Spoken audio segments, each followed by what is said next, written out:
Türkmen häkimetleriniň Balkan awatly raýat aktivisti Peýgamberdi Allaberdiýewi ýyzarlamagy dowam edýär. Bire garaşsyz dürli çeşmelerden şu aýda Balkan awatly aklawjy Peýgamberdi Allaberdiýewi wezipeli adamyň mertebesini kemsiden üçin jerime salyndygy ma'lum boldy. Görnüşi ýaly dekabr aýynyň ahyryna yerli sement zawodyna aklawjy bolup işleýän Allaberdiýew kärdeşleriniň ýanyna yerliksiz hereketleri sebäpli olaryň birine käýin çerdi. Ol prokuratura arz etmegi maslahat berdi. Muňa jogap edip aktivist 2020-nji ýylda ýyzarlanmalaryna gatnaşan prokuratura baradaky şahsy pikirini aýtdy. Görnüşi ýaly söhbet gizlin ýazga alyndy. Bu ses ýazgysy hukuk goraýjy edaralara geçirildi.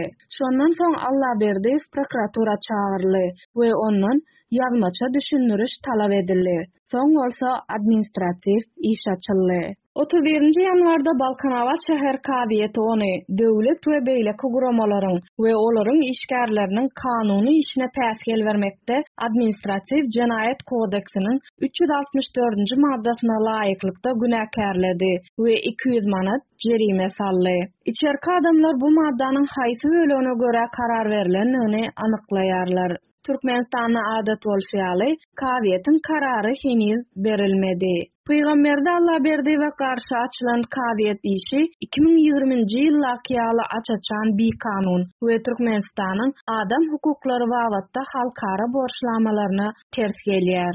Türkmenistanyň Newit we Gaz ministrliginiň Newit dağı Newit bölüminiň aklawjysy Peýgamberdi Allaberdiýewiň jemgyýetçilik tertibini bozmak bilen baglanşykly aýyplanyp 2020-nji ýylyň sentýabr aýyna tutsak edilendigini we 6 ýyl azatlykdan mahrum edilendigini ýatlaýar.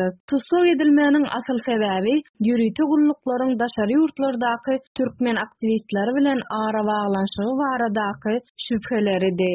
Birleşen Milletler Guramasynyň esassız tutsak etmek boýunça iş topary 2022-nji ýylyň maý aýyna Peýgamberdi Allaberdiýewiň tutsak edilmegi esassız we halkara hukugyna ters diýip yglan etdi we şol ýylyň dekabryna amnistiýa bilen boşadyldy.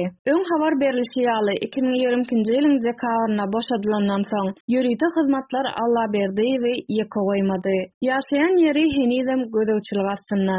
Näwelli adamlar goňşularyndan aktivistiň ara gatnaşyklary barada soraýarlar. 2020-nji ýyldaky waka ýaly bir kanun hereketlere sebäp bolmaga synanýarlar.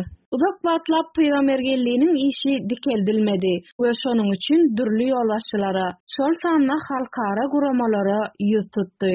Diňe 2023-nji ýylyň noýabr aýyna Ženewada Türkmenistanyň ähli umumy döwürleýän hasabatna garalmazdan ozal aktiviste sement zawodyna aklawjy bolup işlemek teklip edildi. Elbetde bu Ženewada türkmen rejiminiň tanqid edilmezligi üçin edildi. Şeýle de bolsa aklawjyny ýyzarlamak endigi besedilmeýär. 2024-nji ýylyň 18-nji ýanwaryna Allaberdiýewiň erkin hereket etmek hukugyny bozup Eýrana göýberilmedi we syýahat gadaganlygy barada resmi nama berilmedi. 2020-nji ýyldaky kesilen işi boýunça maddada syýahat gadagançylygynyň göz öňünde tutulmaýandygyna üns beren.